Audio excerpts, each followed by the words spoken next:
Hamstring curls on the box. For this one, we want the box on short ways, on the back rails of the reformer, but push right up against those posts there, so as far back as you can go. That's just to give you enough range of movement when you start doing the curl.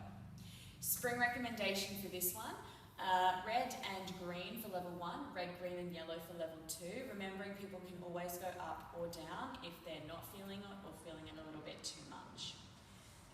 You want to sit yourself on your box far enough away so that you can hook your heels and your ankles over the shoulder rest. So obviously people with shorter legs are going to be a little bit further forward, people with longer legs are going to be a little bit further back.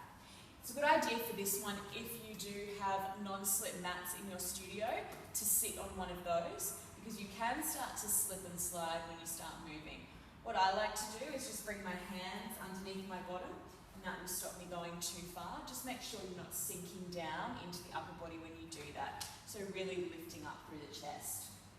From there, making sure the knees are in line with the hips and pointing up towards the ceiling. Inhaling to prepare, and as you exhale, bending the knees, pulling with your heels as you draw that carriage in, and then inhale to release back out. So exhale to draw in, and inhale to release out, making sure the feet are flexed towards the ceiling to engage your hamstrings. And if you want to increase the intensity, maybe just come halfway out. So instead of extending the legs as far as they can go and releasing the springs all the way, just come halfway out and keep the tension on the back of the legs.